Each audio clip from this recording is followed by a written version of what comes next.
Hello everyone, welcome to my channel. তো সকলকে জানাই হ্যাপি দিওয়ালি। আর আজকে হলো কালী পুজো।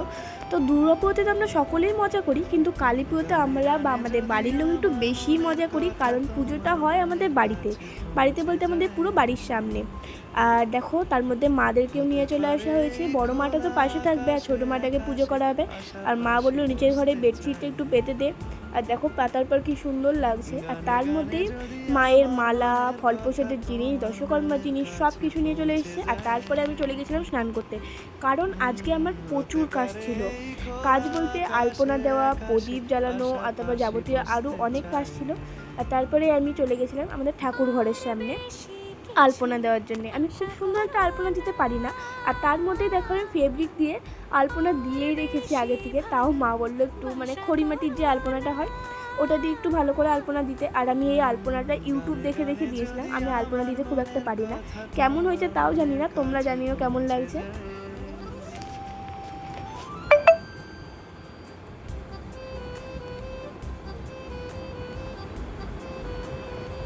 আর আমি এই কাপড়টা নিয়ে নিয়েছিলাম, কারণ এক এক জায়গায় আলপনা না টুপি টুপি করে পরে, তারপরে দেখতে কেমন বাজে লাগে, ওটা একটু মুছে নিচ্ছিলাম ওর জন্য।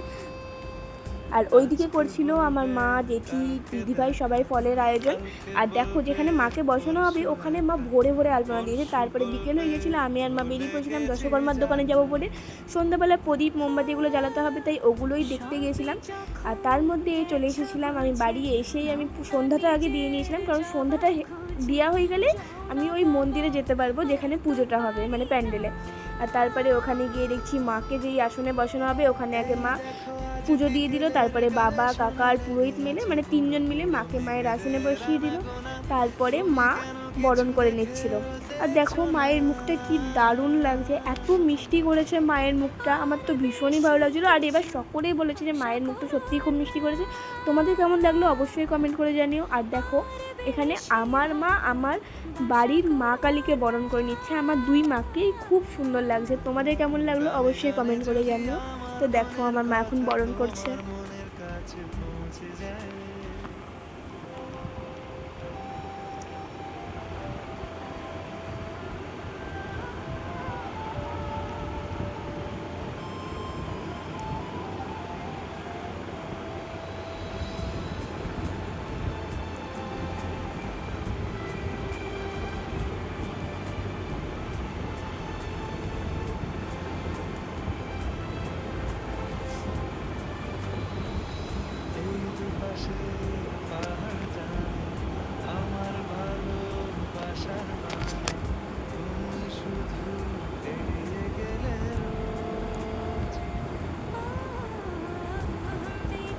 আর মায়ের বরণ হয়ে গেলেই আমরা চলে এসেছিলাম ছাদে মোমবাতি আর প্রদীপ দিতে।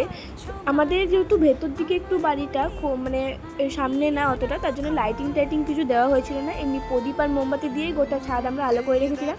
আর তারপরে আমি একটু তারাবাতি জ্বালাচ্ছিলাম। আর ওইদিকে আমার দাদারা ততক্ষণেও স্নান করেছিল না, কারণ ওরা প্রচুর কাজ করেছিল। সারাদিন প্যান্ডেলের কাজ, যাবতীয় বক্স টক্স সব কিছুর কাজ ওরা করছিল, তার জন্য ওরা তখন স্নান করছিল। আর দেখো মায়ের জন্য এই মালাটা বানানো হয়েছে আমাদের বাড়ি থেকে, কিন্তু তখন আমি ভিডিও নিতে পারিনি। মায়ের জন্য প্রতি বছরই এত সুন্দর করে একটা মালা বানানো হয়, আর মালাটা পরে মাকে মনে হচ্ছে আরও সুন্দর লাগছে। আর তারপরেই আমি চলে এসেছিলাম রেডি হতে। আর এটা হলো আমার কালী পুজোর ফাইনাল লুক। কেমন লাগছে অবশ্যই জানিও। আর তারপরে আমি চলে গেছিলাম মায়ের ওখানে, মানে যেখানে পুজো হচ্ছে। গিয়ে দেখছি 28টা প্রদীপ, মোমবাতি, পুজো অনেকটাই কমপ্লিট হয়ে গেছিলো। আর আমি ভেবেছি অঞ্জলি হয়তো লেট হবে, ওর জন্য আমি দাদার সঙ্গে একটু ঘুরতে বেরিয়েছিলাম। আর ফটো তুলতে বেরিয়েছিলাম। যেতে না যেতেই আমি আর্ধেক রাস্তাও যাইনি, 5-10 মিনিটও হয়নি, বাবা ফোন করছে তাড়াতাড়ি আয় অঞ্জলি দিবি। সে তাড়াতাড়ি করে এসে অঞ্জলির সময় তো ভিডিও করা হয়নি, তারপর যজ্ঞ করে নিচ্ছিল, যজ্ঞ হচ্ছিলো আর কি। তারপরে প্যান্ডেলে সকলে ছিল, আমি, মা, দিদি, কাকি, বাড়ির সকলে।